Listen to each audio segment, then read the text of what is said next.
हम यहाँ पे सबसे बड़ी गलती क्या कर देते हैं कि हम जो भी पैसे अर्न करते हैं हम उन्हें सिर्फ रेगुलर सेविंग्स या फिर चेकिंग अकाउंट में छोड़ देते हैं। तो इस टैक्स को सेव करने का मोस्ट लीगल वे क्या है? इवन सिंगल डॉलर भी टैक्स नहीं देना पड़ेगा अगर आप वो सेम इन्वेस्टमेंट टीएफएसए में करते हो। दो ही कंडीशंस रखी हैं गवर्नमेंट ऑफ कनाडा ने। जिस चीज के भी यार फायदे होते हैं उससे लिंक्ड कोई ना कोई रिस्क तो होते ही है। Hello guys, welcome back to the channel. तो आज हम बात करने वाले हैं how to save and grow your money in Canada. तो हम सभी यहाँ पे एज न्यू इमिग्रेंट्स आते हैं और हमारा मेन मोटिव क्या होता है कि हमने पैसे अर्न करके सेव करके यहाँ पे वेल सेटल्ड होना है। तो राइट नाउ कोई बंदा अपनी फीस के लिए सेव कर रहा है, किसी ने बैंक में अपने पेरेंट्स को सपोर्ट करना है, या फिर कोई बंदा अपनी कार या फिर हाउस की प्लानिंग कर रहा है। हम यहाँ पे सबसे बड़ी गलती क्या कर देते हैं कि हम जो भी पैसे अर्न करते हैं हम उन्हें सिर्फ रेगुलर सेविंग्स या फिर चेकिंग अकाउंट में छोड़ देते हैं बैंक में, और ये एक बहुत ज़्यादा बड़ी गलती है। हमने ये गलती बिल्कुल भी नहीं करनी। और मैं यहाँ पे आपको एक स्ट्रेटेजी बताने वाला हूँ जो लर्न करते करते most of the new immigrants को 4 to 5 ईयर्स भी लग जाते हैं। और जैसे मैंने अपनी लास्ट वीडियो में बताया था कि मैं एक बैंक में जॉब करता हूँ, तो ये स्ट्रेटेजी एक मेरे ट्रेनिंग का भी हिस्सा था। तो जो चीज़ें मैं लर्न करता रहूँगा, मैं ट्राई करूँगा कि मैं अपनी वीडियोज़ में भी शेयर करता रहूँ ताकि मेरे साथ साथ आपकी भी ग्रोथ हो। तो कनाडा में जब भी टैक्सेस की बात आती है पहले नंबर पे आता है टैक्स फ्री सेविंग्स अकाउंट। हम इसके बारे में डिटेल में बात करेंगे कि ये होता क्या है, इसके बेनिफिट्स क्या है, इसे यूज़ कैसे करना है और आप इसका मैक्सिमम फ़ायदा कैसे उठा सकते हो। So let's begin the video.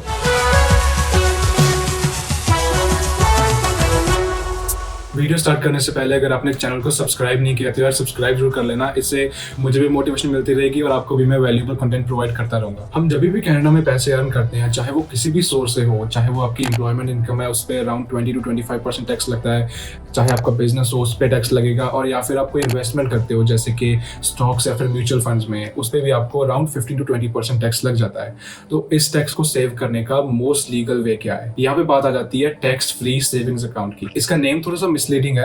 It is not a savings account, but it is actually a investment account जिसमें आप पैसे डाल के डिफरेंट चीज़ों में इन्वेस्ट कर सकते हो, जैसे कि stocks, mutual funds, bonds, real estate investment trust जिसे कि रीट भी कहते हैं, और या फिर electronic traded funds ETFs। TFSA code 2009 में लॉन्च किया गया था by the government of Canada to help Canadians save and grow their money in the long term, and the money you put into TFSA that grows tax free. इसी चीज़ को हम अब एक एग्जांपल से समझ लेते हैं। अगर आपके पास $10,000 हैं और आप उसे मार्जिन या फिर पर्सनल अकाउंट में डाल के आप इन्वेस्ट कर देते हो किसी स्टॉक में, और ओवर द लॉन्ग टर्म वो आपके $10,000 $15,000 बन जाते हैं, और वो जो आपका ऑन टॉप $5,000 की अर्निंग हुई है, तो अगर हम एवरेज भी लगाकर चलें तो आपको गवर्नमेंट को 20% टैक्स देना पड़ता है। उसके हिसाब से $1,000 आपको जब आप अपनी नेक्स्ट ईयर टैक्स फाइलिंग करोगे तो वो $1,000 आपको गवर्नमेंट को टैक्स देना पड़ेगा। But on the other hand अगर आप सेम अमाउंट ऑफ मनी आप TFSA में डालते हो और आपकी सेम ग्रोथ होती है $5,000, तो आपको इवन सिंगल डॉलर भी टैक्स नहीं देना पड़ेगा अगर आप वो सेम इन्वेस्टमेंट TFSA में करते हो। यही हमारे दिमाग में सबसे पहले यही बात आती है कि फिर तो हमें अपनी इन्वेस्टमेंट्स पे गवर्नमेंट को बिल्कुल भी टैक्स नहीं देना पड़ेगा। बट नहीं, ऐसा नहीं है। जब 2009 में ये अकाउंट लॉन्च हुआ था तो गवर्नमेंट ने इस अकाउंट्स पे लिमिट सेट कर दी थी। जैसे कि फर्स्ट ईयर 2009 में इसकी पर ईयर लिमिट थी $5,000। इसका मतलब कि आप $5,000 से ज़्यादा एक साल में इस अकाउंट में नहीं डाल सकते।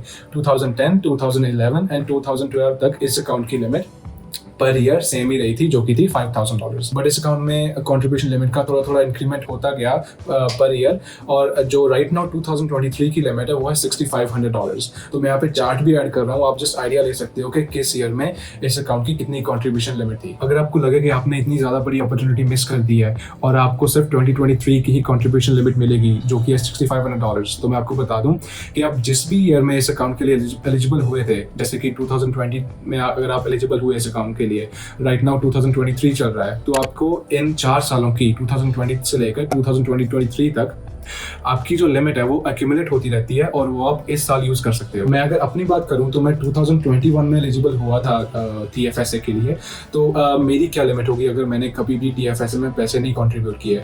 2021 में लिमिट थी $6,000, 2022 में भी सेम थी $6,000, और 2023 में लिमिट है $6,500। तो मेरी 2023 में जो लिमिट एक्यूमुलेट होकर मेरी बनेगी वो होगी $18,500, जो कि मैं अगर ये अमाउंट TFSA में डालूं तो मैं वो टैक्स फ्री ग्रो कर सकता हूँ। अगर आप अपनी TFSA लिमिट के लिए अनश्योर हो, आपको वो कंफर्म करनी है कि आपकी करंट ईयर की TFSA लिमिट कितनी है, तो आप हमेशा अपनी माई CRA अकाउंट पर जाके अपनी TFSA लिमिट भी चेक कर सकते हो। यही बात आ जाती है एलिजिबिलिटी की, TFSA के लिए एलिजिबल कौन कौन है।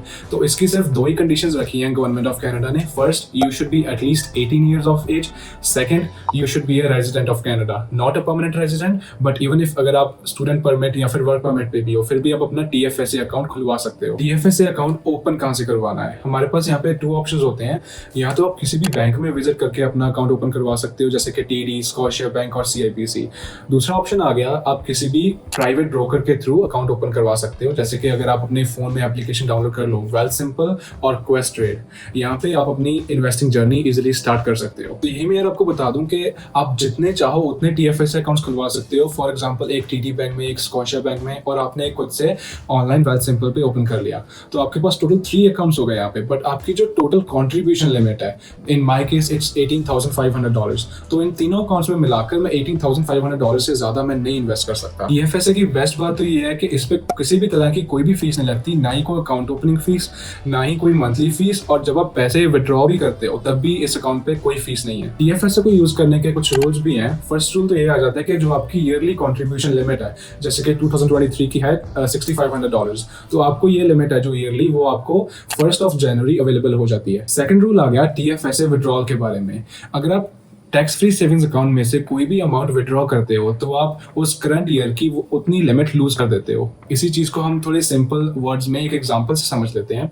फॉर एग्जांपल, अगर मेरी करंट ईयर की एक्यूमुलेट होकर मेरी जो लिमिट है वो है $18,500, और मैंने पूरे के पूरे $18,500 ही मैंने कॉन्ट्रीब्यूट कर रखे हैं TFSA में, बट मुझे कोई इमरजेंसी आ गई और मुझे सेम अमाउंट $18,500 मुझे विड्रॉ करने पड़े, तो मेरी बाकी के बचे हुए साल की लिमिट मेरी $0 रह जाएगी। बट डोंट वरी, आपको सेम लिमिट अगले साल मिल जाएगी, जो कि $18,500 होगी, प्लस जो कि आपको गवर्नमेंट नेक्स्ट ईयर का कंट्रीब्यूशन प्रोवाइड करेगी, वो होगा अराउंड $6,500 या फिर $7,000। TFSA का थर्ड और one of the best rules ये है कि आप जब भी पैसे डालते हो TFSA में, और वो अगर ग्रो होते हैं, तो जो आपकी ग्रोथ है वो आपकी कंट्रीब्यूशन रूम में नहीं गिनी जाती। अब फिर से एग्जांपल ले लेते हैं। अगर मैंने $18,500 मैंने TFSA में डाल रखे हैं, और मैंने कोई स्टॉक खरीदा, और कुछ ही महीनों में उस $18,500 से मेरे $25,000 बन गए, वो जो ऑन टॉप मेरे $6,500 का प्रॉफिट हुआ है, वो मेरे कंट्रीब्यूशन रूम में नहीं गिना जाएगा। कंट्रीब्यूशन रूम में सिर्फ वही गिना जाएगा जो कि मैं इनिशियली खुद से डिपॉजिट करवाऊंगा TFSA में। जिस चीज़ के भी यार फायदे होते हैं, उससे लिंक्ड कोई ना कोई रिस्क तो होते ही हैं। तो मैं आपके साथ कुछ रिस्क या फिर ऐसी चीज़ें शेयर करता हूँ जिन चीज़ों का आपको ख्याल रखना है। पहले नंबर पर तो आ गया इस चीज़ की कॉन्ट्रीब्यूशन लिमिट्स।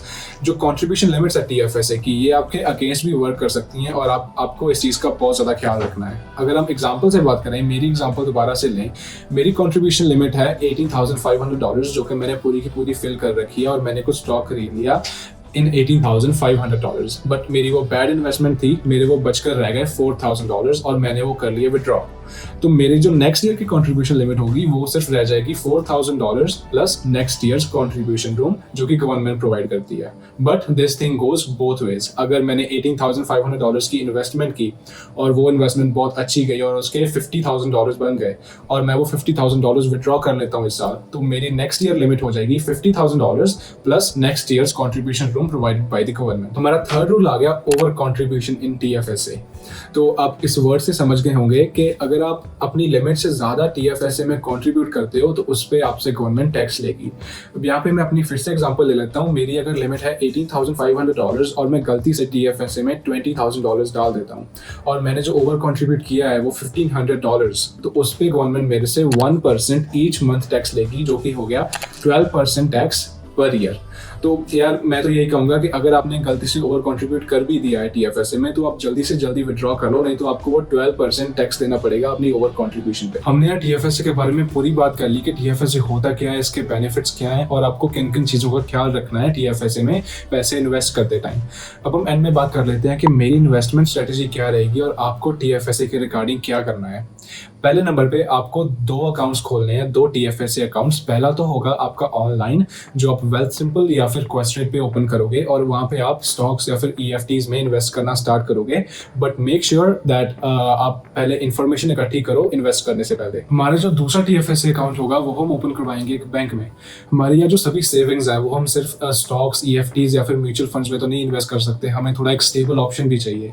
तो उसके लिए हम बैंक में जाकर अपने most of the savings TFSA account में डिपॉजिट करवा देंगे और मेक श्योर आप अपने $1 to $2,000 रेगुलर सेविंग्स अकाउंट में भी रखना, ताकि इन केस ऑफ इमरजेंसी आप वो इजीली एक्सेस कर पाओ। जो हमारी most of the savings TFSA account में है, आप बैंक में जाकर एडवाइजर को बोलोगे कि मुझे वो पैसे एक GIC में इन्वेस्ट करने हैं। GIC होती क्या है? पहले नंबर पे it is different from a GIC that you get on a student permit. दूसरे नंबर पे it is more like a fixed deposit like an FD in India. इसमें ऐसे होता है कि अगर आप $20,000 GIC में डालते हो, पहले नंबर पे ये रिस्की नहीं है, आपकी जो इनिशियल प्रिंसिपल है जो कि $20,000 है वो सेव्ड रहेगा, और दूसरे नंबर पे बैंक आपको on top of that interest rate भी गारंटी करता है like 3 to 5% depending upon the market, और इस हिसाब से ये रिस्की भी नहीं है और अपने पैसे ग्रो कर सकते हो आप टैक्स फ्री। वीडियो एंड करने से पहले मैं आपको एक यहाँ पे इंपॉर्टेंट टिप देना चाहता हूँ। अगर आप अपने TFSA अकाउंट में आप US डिविडेंड स्टॉक्स बाय करते हो जैसे कि एप्पल या फिर माइक्रोसॉफ्ट, उस पर आपको US विद होल्डिंग टैक्स लगता है जो कि 15% होता है। तो यहाँ पे मैं आपको एक ही चीज़ रेकमेंड करता हूँ कि आप TFSA में US डिविडेंड स्टॉक्स मत खरीदो, rather than buying it in TFSA आप उसे RRSP अकाउंट में बाय करो जो कि होता है रजिस्टर्ड रिटायरमेंट सेविंग्स प्लान, जिसके बारे में हम डिटेल में नेक्स्ट वीडियो में बात करने वाले हैं। आई होप आप सभी को आज की वीडियो पसंद आई होगी। मेक श्योर कि आप वीडियो को लाइक कर देना और चैनल को सब्सक्राइब कर देना ताकि आप कोई भी नेक्स्ट वीडियो मिस ना कर दो। अगर आपको कोई भी क्वेश्चन है TFSA के रिलेटेड, आप मुझे कमेंट सेक्शन में पूछ सकते हो, and I will try my best to reply as soon as possible. So thank you very much, I will see you in next video.